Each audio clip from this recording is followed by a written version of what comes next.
Hello दोस्तों, आज हम लोग देखेंगे अदिश राशि और सदिश राशियाँ, मतलब scalar quantity and vector quantity. तो चलिए देखते हैं। सबसे पहले हम उसके पहले जान लेते हैं भौतिक राशियाँ क्या होती हैं। भौतिक राशियाँ यानी फिजिकल क्वांटिटीज। भौतिक राशि किसी वस्तु, पदार्थ या परिघटना का गुण है। इस गुण को संख्यात्मक मान या कोई मानक संदर्भ प्रदान किया जा सकता है, या साधारण शब्दों में हम कह सकते हैं कि किसी भी कोई भी राशि जिसको हम भौतिकी के नियमों से परिभाषित कर सकें, उसको हम भौतिक राशि कह सकते हैं, फिजिकल क्वांटिटी कह सकते हैं। जैसे बल हुआ, बल को हम भौतिकी के नियमों से यानी फिजिक्स के नियमों से परिभाषित कर सकते हैं, यानी कि बल वह धक्का या खिंचाव है जिस या जो किसी वस्तु की मतलब स्थिति को परिवर्तित कर दे या परिवर्तित करने का प्रयास करे, तो हम भौतिकी के नियमों से प्रभावित कर सकते हैं, इसलिए यह एक भौतिक राशि है। ऐसे ही अन्य राशियां जैसे दाब हुआ, क्षेत्रफल हुआ, ये सब भौतिक राशियां होती हैं। भौतिक राशियों में एक होता है मैग्नीट्यूड यानी परिमाण, और एक होता है दिशा यानी डायरेक्शन। तो इसी आधार पर भौतिक राशियां दो प्रकार की होती हैं।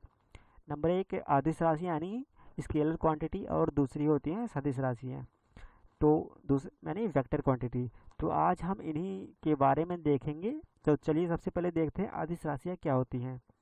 आदिश राशियां यानी स्केलर क्वांटिटी, जिन भौतिक राशियों को व्यक्त करने के लिए केवल परिमाण की आवश्यकता होती है, दिशा की आवश्यकता नहीं होती है, अदिश राशियां कहलाती हैं। जैसे द्रव्यमान, चाल, समय, दूरी, विद्युत धारा, आयतन, कार्य, दाब, इन सबको केवल परिमाण की आवश्यकता होती है। आप केवल 5 किलोग्राम रख दीजिए यानी, और इसको समय 10 सेकंड रख दीजिए, इनको व्यक्त करने के लिए दिशा की आवश्यकता नहीं होती, इसीलिए ये सदिश राशियां कहलाती हैं। आदिश राशियां कहलाती हैं। अब देखते हैं सदिश राशियां क्या होती हैं। जिन भौतिक राशियों को व्यक्त करने के लिए परिमाण के साथ साथ दिशा की भी आवश्यकता होती है, उन्हें सदिश राशियां कहते हैं। जैसे हो गया विस्थापन, बल, वेग, त्वरण, संवेग, बलाघूर्ण, ये सब सदिश राशियां होती हैं, वेक्टर क्वांटिटीज होती हैं।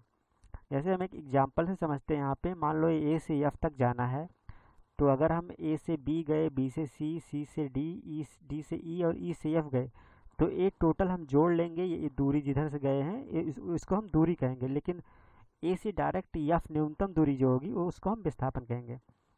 तो हम मान लेते हैं एक बार इधर से जाते हैं तो दूरी अलग हो जाएगी, और एक बार इधर से जाते हैं दूरी चेंज हो जाएगी, और एक बार इधर जाते हैं ए से एफ तक दूरी बदल जाएगी। मतलब दूरी जो है रास्ते पर निर्भर करती है, ना कि दिशा पर, लेकिन विस्थापन जो है हमेशा एक ही दिशा में रहता है।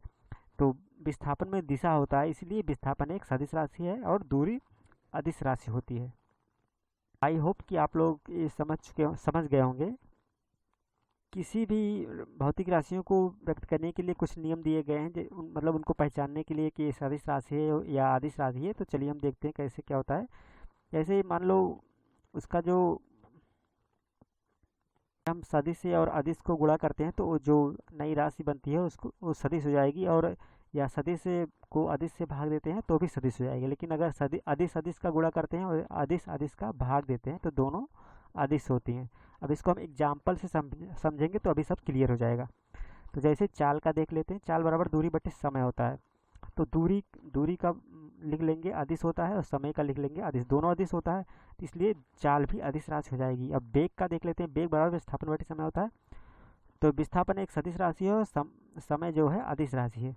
तो सदिश बटे अदिश हो रहा है, यहाँ पे देखो दिया गया है, इसलिए ये जो है सदिश राशि हो जाएगी।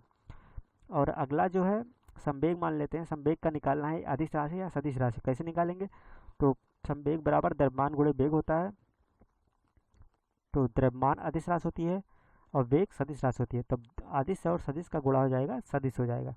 तो इस आधार पर हम सभी के मतलब सभी राशियों के निकाल सकते हैं कि वह एक सदिश राशि या अदिश राशि है। चलिए कुछ राशियां देख लेते हैं जो अक्सर एग्जाम्स में पूछे जाते हैं, और थोड़ा उसमें पहचानने में भी दिक्कत होती है कि ये सदिश राशि है या अदिश राशि। तो कार्य होता है, विद्युत धारा होता है, और दाब होता है, ये सब अदिश राशियाँ होती हैं। कार्य बराबर जब लिखते हैं तो उसमें बल भी आता है। बल एक सदिश राशि है, लेकिन कार्य जो होता है वो अदिश राशि होती है। यहाँ पे विद्युत धारा अगर उसको देखें तो इलेक्ट्रॉनों की दिशा होती है, लेकिन ये इसमें फिर भी ये अदिश राशि होती है। वैसे दाब भी एक अदिश राशि होता है, और जो है बलाघूर्ण एक सदिश राशि होती है। तो आप इसको नोट कर लीजिएगा इन चीज़ों को। तो आज हमने पढ़ा अदिश राशि तथा सदिश राशियाँ। आई होप कि सब कुछ आपको समझ में आ गया होगा अच्छे से। अगर आपको कुछ कन्फ्यूजन रह गया हो तो आप हमसे नीचे कमेंट बॉक्स में पूछ सकते हैं। ओके दोस्तों, ऑल द बेस्ट, फिर मिलेंगे अपने नेक्स्ट वीडियो के साथ।